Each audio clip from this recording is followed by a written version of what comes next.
ওম শান্তি। আজ 16ই অক্টোবর 2023 প্রাতঃমুরলি। বাবা বলেছেন, মিষ্টি বাচ্চারা, জ্ঞানীর সুখ 21 প্রজন্ম পর্যন্ত চলতে থাকে। সে হল স্বর্গের সদা সুখ। ভক্তিতে তীব্র ভক্তির দ্বারা অল্পকালের ক্ষণভঙ্গুর সুখ পাওয়া যায়। আজকের প্রশ্ন, বাচ্চারা, তোমরা কোন শ্রীমতে চলে সদ্গতি প্রাপ্ত করতে পারো? উত্তর, তোমাদের প্রতি বাবার শ্রীমত হল এই পুরানো দুনিয়াকে ভুলে একমাত্র আমাকে স্মরণ করো। একেই বলিহারি যাওয়া বা বেঁচেও মরে থাকা বলা হয়। এই শ্রীমতেই তোমরা শ্রেষ্ঠর থেকেও শ্রেষ্ঠ হতে পারো। তোমাদের সদ্গতিও হয়ে যায়। সাকার মানুষ কোনো মানুষের সদ্গতি করতে পারে না। বাবাই হলেন সকলের সদ্গতি দাতা। আজকের গীত ওম নমঃ শিবায়। ওম শান্তি। বাচ্চারা গীত শুনেছে, গায়ন আছে যে উঁচুর থেকে উঁচু হলেন ভগবান। এখন ভগবানের নাম কি তা মানুষ মাত্রেও জানে না। ভক্ত ভগবানকে ততক্ষণ জানতে পারে না যতক্ষণ না ভগবান এসে ভক্তদের নিজের পরিচয় দেন। জ্ঞান এবং ভক্তি একথা তো বোঝানোই হয়েছে। সত্যযুগ এবং ত্রেতা হল জ্ঞানীর প্রালব্ধ। এখন তোমরা জ্ঞানের সাগরের থেকে জ্ঞান পেয়ে পুরুষার্থের দ্বারা নিজেদের সদা সুখের প্রালব্ধ তৈরি করছো। এরপর দাপর আর কলিযুগে ভক্তি থাকে। জ্ঞানের প্রালব্ধ সত্যযুগ আর ত্রেতাযুগ পর্যন্ত চলে। জ্ঞানীর সুখ তো 21 পুরুষ পর্যন্ত চলে। সে হল স্বর্গের সদা সুখ। নরকের হল অল্পকালের ক্ষণভঙ্গুর সুখ। বাচ্চাদের বোঝানো হয় যে সত্যযুগ আর ত্রেতায় ছিল জ্ঞান মার্গ। তখন নতুন দুনিয়া, নতুন ভারত ছিল, তাকে স্বর্গ বলা হয়। এখন তমপ্রধান ভারত নরক হয়ে গেছে। এখানে এখন অনেক প্রকারের দুঃখ। স্বর্গে দুঃখের নাম নিশান থাকে না। সেখানে গুরুর কোনো প্রয়োজন নেই। ভগবানকেই ভক্তদের উদ্ধার করতে হবে। এখন কলিযুগের অন্তিম সময়, বিনাশ সামনে উপস্থিত। বাবা এসে ব্রহ্মার দ্বারা জ্ঞান প্রদান করে স্বর্গের স্থাপনা করেন, আর শঙ্কর দ্বারা বিনাশ আর বিষ্ণুর দ্বারা পালন করান। পরমাত্মার কর্তব্য কেউ বুঝতে পারে না। মানুষকে পাপ আত্মা, পুণ্য আত্মা বলা হয়। পাপ পরমাত্মা বা পুণ্য পরমাত্মা বলা হয় না। মহাত্মাদেরও মহান আত্মা বলা হবে, মহান পরমাত্মা বলা হবে না। আত্মা পবিত্র হয়। বাবা বুঝিয়েছেন যে প্রথমের দিকে মুখ্য হয় দেবী দেবতা ধর্ম। সেই সময় সূর্যবংশীরাই রাজত্ব করত। চন্দ্রবংশীরা তখন ছিল না। সেখানে এক ধর্ম ছিল। ভারতে সোনা রূপার মহল ছিল। হিরে জহরতের ছাদ, দেওয়াল সাজানো থাকত। ভারত হীরের মতো ছিল। সেই ভারত এখন করিতুল্য হয়ে গেছে। বাবা বলেন, আমি কল্পের অন্তে সত্যযুগ আদির সঙ্গমের সময় আসি। মাতাদের দ্বারা ভারতকে আবার স্বর্গ বানাই। এ হল শিব শক্তি, পাণ্ডব সেনা। পাণ্ডবদের প্রীতি এক বাবার সঙ্গে। বাবা তাদের পড়ান। শাস্ত্র ইত্যাদি হল সব ভক্তি মার্গের সামগ্রী। সে হল ভক্তিকাণ্ড। বাবা এখন এসে সবাইকে ভক্তির ফল প্রদান করছেন, যাতে তোমরা সদ্গতিতে যাও। সদ্গতি দাতা সকলের বাবা একজনই। বাবাকেই জ্ঞানের সাগর বলা হয়। বাকি মানুষ মানুষকে মুক্তি, জীবন মুক্তি দিতে পারে না। এই জ্ঞান কোনো শাস্ত্রতেই নেই। জ্ঞানের সাগর এক বাবাকেই বলা হয়। তার থেকে তোমরা অবিনাশী উত্তরাধিকার প্রাপ্ত করো এবং তারপরে তোমরা সর্বগুণ সম্পন্ন, 16 কলা সম্পূর্ণ হয়ে যাবে। এ হল দেবতাদের মহিমা। লক্ষ্মী নারায়ণ হল 16 কলা সম্পূর্ণ, আর রাম সীতা হল 14 কলা। এ হল পড়া। এ কোনো সাধারণ সৎসঙ্গ নয়। সৎ হল একজনই, তিনি এসেই সত্য বুঝিয়ে বলেন। এ হলো পতিত দুনিয়া। পবিত্র দুনিয়ায় পতিত থাকে না, আবার পতিত দুনিয়ায় পবিত্র হয় না। পবিত্র একমাত্র বাবাই বানান। আত্মা বলে শিবায় নমঃ। আত্মা নিজের বাবাকে বলছে নমস্কার। কেউ যদি বলে শিব আমার মধ্যে আছে, তাহলে কাকে নমস্কার করবে? এই অজ্ঞানতা ছড়িয়ে আছে। বাচ্চারা, বাবা এখন তোমাদের ত্রিকালদর্শী বানাচ্ছেন। তোমরা জানো যে সব আত্মারা যেখানে থাকে সে হলো নির্বাণ ধাম, সুইট হোম। মুক্তিকে তো সবাই স্মরণ করে, যেখানে আমরা বাবার সঙ্গে থাকি। এখন তোমরা বাবাকে স্মরণ করছো। সুখধামে যখন যাবে তখন বাবাকে স্মরণ করবে না। এখন এ হলো দুঃখধাম। সকলেই দুর্গতিতে আছে। নতুন দুনিয়াতে ভারত ছিল নতুন, সুখধাম ছিল, সূর্যবংশী চন্দ্রবংশী রাজত্ব ছিল। মানুষ তো এ কথা জানেও না যে লক্ষ্মীনারায়ণ এবং রাধাকৃষ্ণের কি সম্পর্ক। তারা আলাদা রাজ্যে রাজকুমার রাজকুমারী ছিল। এমন নয় যে দুজনেই নিজেদের মধ্যে ভাই বোন ছিল। রাধা অন্য রাজধানীতে ছিল, আর কৃষ্ণ তার নিজের রাজধানীর রাজকুমার ছিল। তাদের স্বয়ম্বর হওয়ার পরেই লক্ষ্মীনারায়ণ হন। সত্যযুগে সমস্ত জিনিসই সুখদায়ী, আর কলিযুগে সমস্ত জিনিসই দুঃখদায়ী। সত্যযুগে কারোরই অকাল মৃত্যু হয় না। বাচ্চারা, তোমরা জানো যে আমরা পরম পিতা পরমাত্মার থেকে সহজ রাজযোগ শিখছি, নর থেকে নারায়ণ আর নারী থেকে লক্ষ্মী হওয়ার জন্য। এ হলো স্কুল। ওই সৎসঙ্গ ইত্যাদিতে তো কোনো এইম অবজেক্ট থাকে না। তারা বেদ শাস্ত্র ইত্যাদি শোনায়। বাবার দ্বারা তোমরা এই মনুষ্য সৃষ্টি চক্রকে এখন জেনে গেছ। বাবাকেই নলেজফুল, ব্লিসফুল, দয়ালু বলা হয়। মানুষ গেয়ে থাকে, ও বাবা এসে দয়া করো। হেভেনলি গডফাদার এসেই এই সঙ্গমে হেভেন স্থাপন করেন। হেভেনে খুব অল্প মানুষ থাকে, বাকি এত সব কোথায় যাবে? বাবা সবাইকে মুক্তিধামে নিয়ে যান। স্বর্গ কেবল ভারতেই ছিল, আবার ভারতেই থাকবে। ভারত হলো সত্যখণ্ড, এমন গায়ন আছে। এখন তো ভারত কাঙাল হয়ে গেছে। অর্থের জন্য মানুষ ভিক্ষা পর্যন্ত করে।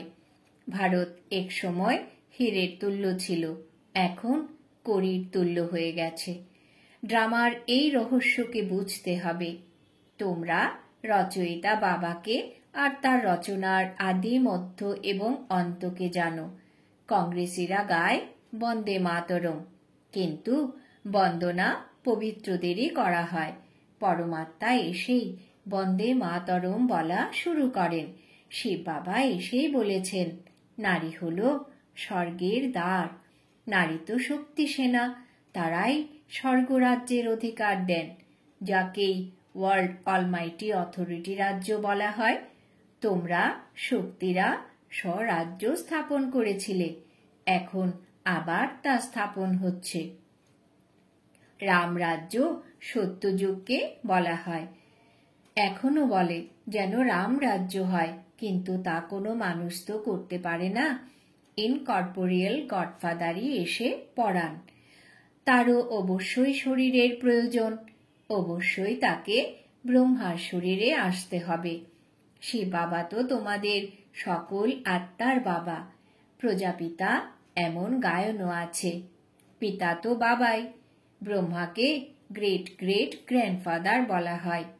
আদিদেব আর আদিদেবী দুজনেই বসে আছেন, তপস্যা করছেন। তোমরাও তপস্যা করছো। এ হলো রাজযোগ। সন্ন্যাসীদের হলো হঠযোগ। তারা কখনোই রাজযোগ শেখাতে পারেন না। গীতা ইত্যাদি যেসব শাস্ত্র আছে সেসব হলো ভক্তিমার্গের সামগ্রী। মানুষ পড়ে আসছে, তবু তমপ্রধান হয়ে গেছে। এ হলো সেই মহাভারতের লড়াই, যাতে বিনাশ হবে। সায়েন্স কোনো বেদে লেখা নেই, সেখানে তো জ্ঞানের কথা আছে। এই সায়েন্স হলো বুদ্ধির চমৎকার, যা নতুন আবিষ্কার করতে থাকে, সুখের জন্য বিমান ইত্যাদি তৈরি করছে। এরপর এর দ্বারাই বিনাশ হবে। এই সুখের আবিষ্কার বা দক্ষতা ভারতেই থেকে যাবে, আর দুঃখের সামগ্রী মারণযজ্ঞে বিনাশের কাজে লাগবে। সায়েন্সের বুদ্ধি তো চলেই আসছে। এই বম ইত্যাদি আগের কল্পেও বানানো হয়েছিল। পতিত দুনিয়ার বিনাশ, তারপর নতুন দুনিয়া স্থাপনা হতে হবে। বাবা বলেন, তোমরা 84 জন্ম সম্পূর্ণ করেছ।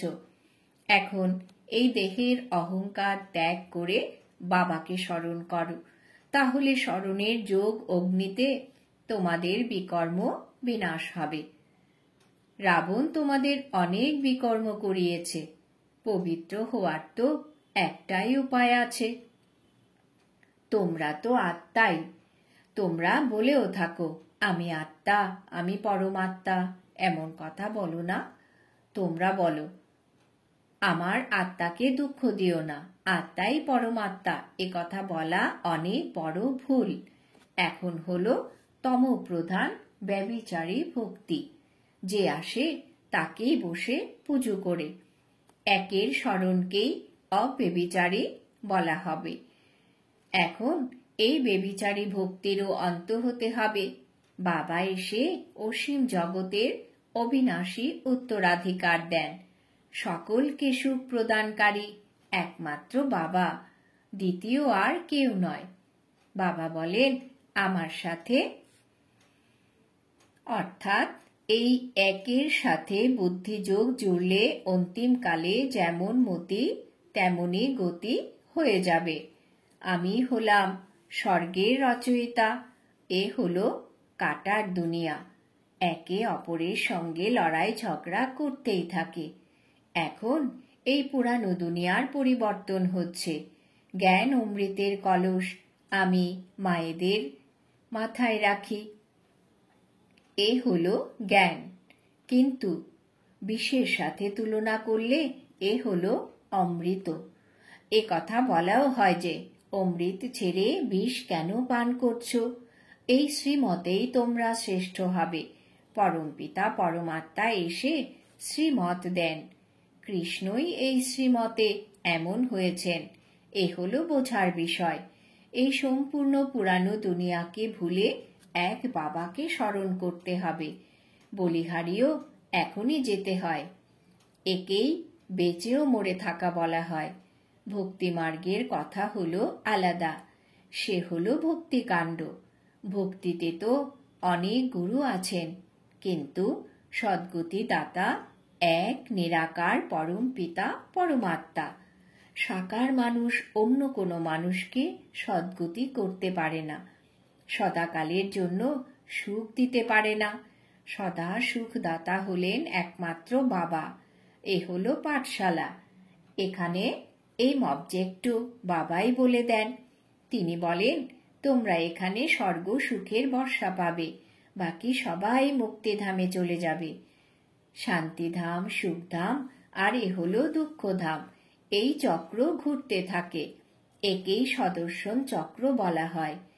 এই ড্রামার চক্র থেকে কেউ মুক্ত হতে পারে না। প্রত্যেকেরই এ হলো বানানো অবিনাশী পাঠ। বাবা তোমাদের পড়িয়ে মানুষ থেকে দেবতা বানাচ্ছেন। এরপর যে যতটা পড়বে তাতে কেউ রাজা হবে, কেউ আবার প্রজা হবে। সূর্যবংশী সাম্রাজ্য তো সত্যযুগে কেবল সূর্যবংশীই ছিল, আর কেউ ছিল না। ভারতখণ্ডই উঁচুর থেকেও উঁচু সত্যখণ্ড ছিল। এখন তা সম্পূর্ণ মিথ্যাখণ্ড হয়ে গেছে। একেই চূড়ান্ত নরক বলা হয়। অর্থের কারণে কত মারামারি হয়। ওখানে তো কোনো অপ্রাপ্ত বস্তু থাকে না, যা পাওয়ার জন্য কোনো পাপ করতে হয়। বাবাই এই ভ্রষ্টাচারী দুনিয়াকে শিষ্টাচারী বানাচ্ছেন এই মায়েদের দ্বারা। এদেরই বাবা বন্দে মাতরম বলেন। সন্ন্যাসীরা বন্দে মাতরম বলে না, তাদের হলো হদের সন্ন্যাস, এ হলো বেহদের সন্ন্যাস। সম্পূর্ণ দুনিয়াকে বুদ্ধির দ্বারা সন্ন্যাস করতে হবে। শান্তিধাম সুখধামকে স্মরণ করতে হবে, দুঃখধামকে ভুলে যেতে হবে। এ হলো বাবার নির্দেশ। বাবা তাদের বুঝিয়ে বলেন, তোমরা এই কানের দ্বারা শোনো। শিব বাবা এনার শরীরের দ্বারা তোমাদের বোঝান। তিনি হলেন জ্ঞানীর সাগর। তিনি কোনো সাধু সন্ত বা মহাত্মা নন। আচ্ছা, মিষ্টি মিষ্টি হারানিধি বাচ্চাদের প্রতি মাতা পিতা বাপ দাদার স্মরণের স্নেহ সুমন আর সুপ্রভাত। আত্মাদের পিতা তার আত্মারূপী বাচ্চাদেরকে জানাচ্ছেন নমস্কার। আমরা আত্মারূপী বাচ্চারা আমাদের মাতা পিতা বাপ দাদাকে জানাই স্মরণের স্নেহ সুমন সুপ্রভাত নমস্কার। ধারণার জন্য মুখ্য সার। 1 নম্বর, বাবার প্রতি সম্পূর্ণ বলিহারি যেতে হবে। দেহের অহংকার ত্যাগ করে যোগ অগ্নির দ্বারা বিকর্ম বিনাশ করতে হবে। 2 নম্বর, এইম অবজেক্টকে বুদ্ধিতে রেখে এই ঈশ্বরীয় পড়াশোনা করতে হবে। এই পূর্ব নির্মিত ড্রামাকে বুদ্ধিতে রেখে সদর্শন চক্রধারী হতে হবে। বরদান, সদা উৎসাহ উদ্দীপনা ডানায় ভর করে উড়তে কলায় উড়তে থাকা শ্রেষ্ঠ আত্মা ভব। সদা উৎসাহ উদ্দীপনা ডানায় ভর করে উড়তে কলায় উড়তে থাকা শ্রেষ্ঠ আত্মা ভব। ব্যাখ্যা, জ্ঞান যোগের সাথে সাথে সকল সময় সকল কর্মে প্রতিদিন নূতন উৎসাহ উদ্দীপনা বজায় থাকে। এটাই হলো উঠতি কলার আধার। যেমন কার্যই হোক না কেন, ঝাড়মোছ করা হোক, বাসন মাজা হোক, যে কোনো সাধারণ কর্মই হোক না কেন, তাতেও উৎসাহ উদ্দীপনা যাতে ন্যাচারাল আর নিরন্তর থাকে। উঠতি কলায় যারা থাকে সেই সব শ্রেষ্ঠ আত্মা উৎসাহ উদ্দীপনার ডানায় ভর করে সদা উঠতে থাকবে। তারা কখনো কনফিউজ হয় না। ছোট ছোট বিষয়ে বা কথায় ক্লান্ত হয়ে তারা থেমে যায় না। স্লোগান, যে নির্মাণ চিত্ত অক্লান্ত এবং সদা জাগ্রত জ্যোতি, সেই হল বিশ্ব কল্যাণকারী। যে নির্মাণ চিত্ত অক্লান্ত এবং সদা জাগ্রত জ্যোতি, সেই হল বিশ্ব কল্যাণকারী। আজকের সমান আমি শ্রেষ্ঠ আত্মা। ওম শান্তি।